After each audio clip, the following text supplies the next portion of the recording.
Hey guys, it's Nat and Nicole of McRose Therapy Services, and I am back with another video. Thank you guys so much for your feedback in regards to my last video. I really appreciate that you appreciate it. I'm going to be transparent with you in this video and let you guys know that I am switching my topic at the last moment. Over the past week, I would say, or maybe over the past few days is a better number, I have been dealing with something that I have, talk to my friends about, and I know they're dealing with it at times, and maybe you may be dealing with it also. And this is pretty much just being emotionally or feeling emotionally drained by everything that's going on around us. It's one thing we are still dealing with the pandemic, the coronavirus, COVID-19, that has literally swept the nation. It's one thing that we were dealing with that. And then on top of that, as individuals, we always have life stressors. We have personal life stressors that we've been experiencing, maybe at home, at work, with friends, with whatever, So that's a whole nother thing that we have been dealing with. And then if that wasn't enough, we have news and trauma and so much chaos happening around us that in a lot of ways we have no control over. With all of these things going on, first of all, I need to commend you watching. We're making it. I don't know what your mental state is like right now, but you are making it. You're watching this video, and luckily for you, you were granted another day. The effects that all these things can be having on you is serious. You can be you can either be responding emotionally to these things, or maybe even physiologically you could be responding to it.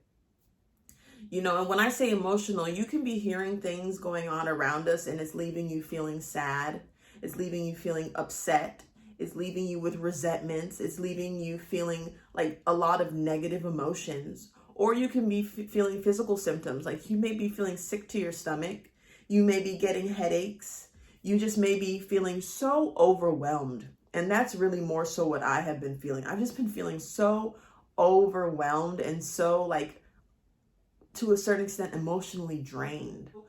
For healthcare workers or people who work in the field, sometimes we have a word for that, and it's called secondary trauma. And pretty much what secondary trauma is when you're exposed to a trauma, whether it's because you witnessed it or whether you were told a descriptive narrative about it, you start to experience the effects of it.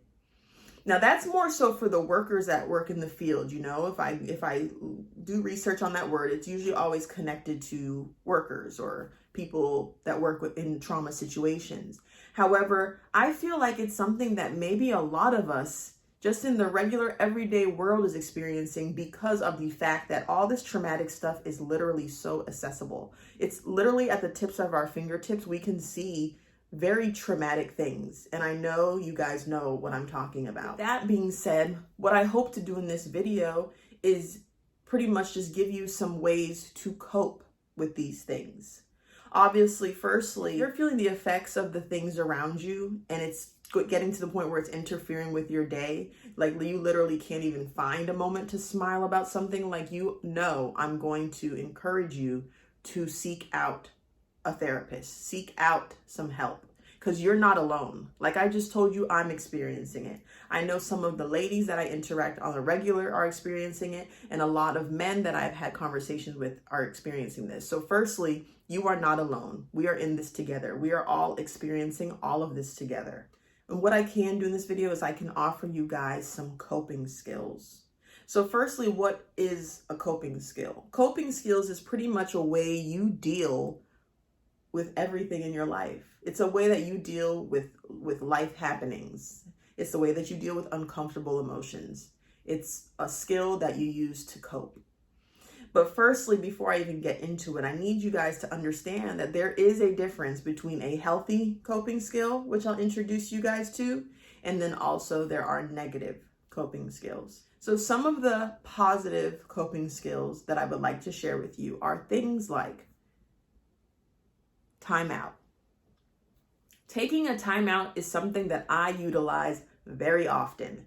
And if you know me, If you ask someone who knows me, I take them very often. And when I say time out, I literally mean having time by yourself where you are taking a time out from the news. You're taking a time out from social media. You're taking a time out from your friends. I do this very often.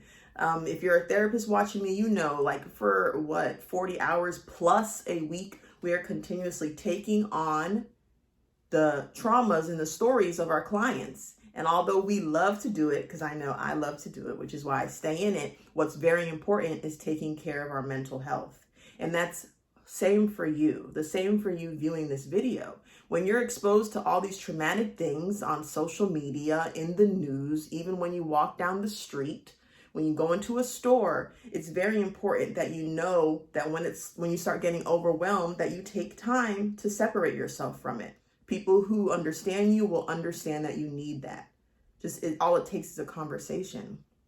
Which brings us to another coping skill, a healthy coping skill, is having a conversation with people that you trust, that you care about. Finding comfort in their words while you still giving them comfort through yours. Having a conversation where you can feel like you're together with someone because you guys are going through the same thing. Or even if they're not, they can just help lift you up, and you can do the same for them.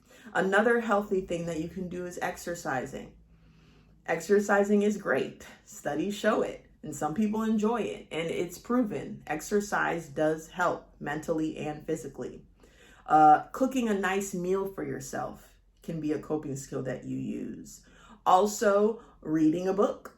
And you know, the number one thing that I pretty much mentioned in every single one of my videos, journaling, writing your thoughts down. When it gets so overwhelming and you feel so helpless, taking a piece of paper and putting a pen to it or a pencil to it, whatever you want to write with, and just writing, I'm telling you, it relieves stress. And there's studies regarding journaling, or if you don't like that word, writing things down. It's proven to help.